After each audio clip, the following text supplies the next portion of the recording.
not being able to be around him. But yeah, I wish him the best, and I know he'll be successful and do his thing, and happy for him, and hope everything works out for him. But if you guys have any questions about the Green Bay Packers, I'd love to answer them. Well, one more on the Hockenson trade.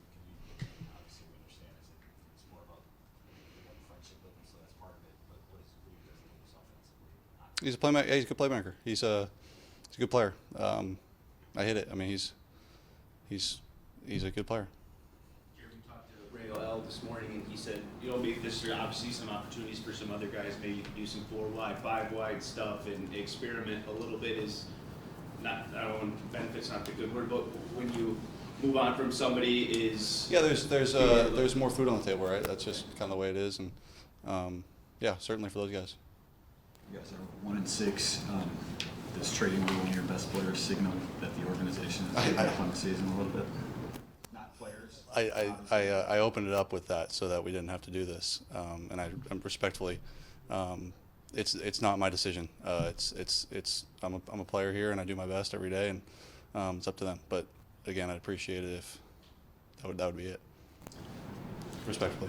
What about their defense? You're number 2, I think, in pass defense coming in, and Rashawn Gary's been really good. Just what sticks out? Yeah, they've been really good on defense. Joe Barry's a guy that I got to know really well in LA and has done a great job with them defensively, and I think they've got a lot of good players. First of all, they got a lot of studs kind of at every position, front, middle, and back, and can do some things to hurt you. So we'll be aware of Gary for sure.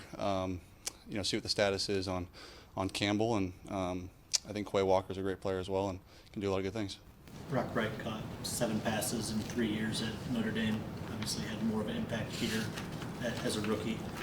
What have you learned about him as a player as you were kind of playing with him the second half of last season and into his second season here? Yeah, I think Brock's done a good job progressing and becoming a guy that I can rely on, and a guy that has really kind of come into his own. He's playing with some confidence now and can do some good things. He's developing as a pass catcher, and I think even back to this time when we played Green Bay last year, he had a nice touchdown catch and another nice catch there in the fourth quarter over the middle. So he's becoming that threat in the passing game. He does a tremendous job in run blocking, but has developed as a pass catcher. And the guy that's going to have to step up is James Mitchell. I don't think he's played more than 6 snaps of the game, but you finally connected with him on a pass early in that Dolphins game, an important one. So I don't know how much practice time you're getting with him, but how have you seen him kind similar? Yeah, very similar. I think he's coming in as more of a pass catcher for sure. He did a little bit of that in college and has that in his DNA, so has done a good job with that.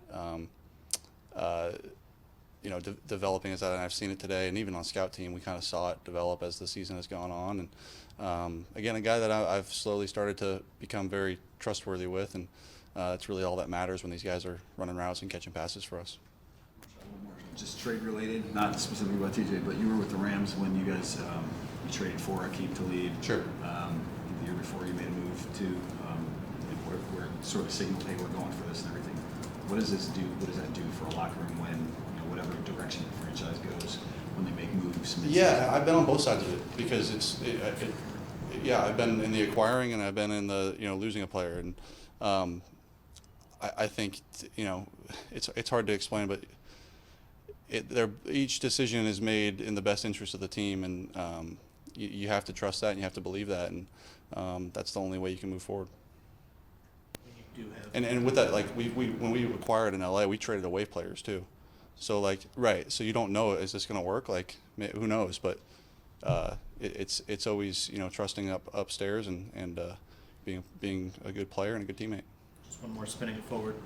You did have the trust and the chemistry with TJ, obviously leading the team in receiving yards.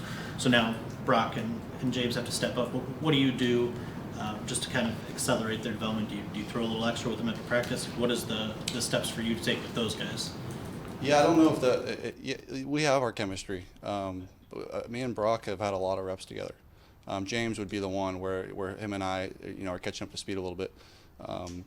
More so just because he's just getting healthy in the last couple months here. But Brock and I have a lot of reps together, and specifically going back to last year, where he had to play quite a bit at times, and I feel good with Brock. Certainly there will be some things moving forward that we'll have to dial in with those guys. But I'm sure we won't ask them to do anything that they're not capable of. So it's all stuff that they've been doing. Campbell talked about how offensive momentum has kind of slowed in the second halves recently. Has there been a common theme to when that happens, kind of all season long, whether it be those turnovers or penalties on Sunday? Yeah, typically self-inflicted it's been, and that's kind of the frustrating part. I wish I could say, yeah, the defense came out and did something we weren't expecting and kind of caught us off guard, and that hasn't been the case. It's been self-inflicted, and for a variety of reasons, but this past week, unfortunately, with some penalties. And I think though, with that being said, like how can we have, like, every team is going to have a bad drive here or there. They're going to have penalties. They're going to have turnover. How do we put it away and move on and get back to what we do quicker the next drive? Respond. And I think that's kind of where the emphasis is put, less on, hey guys, let's avoid mistakes, more on, hey, let's respond after them. Thanks, guys.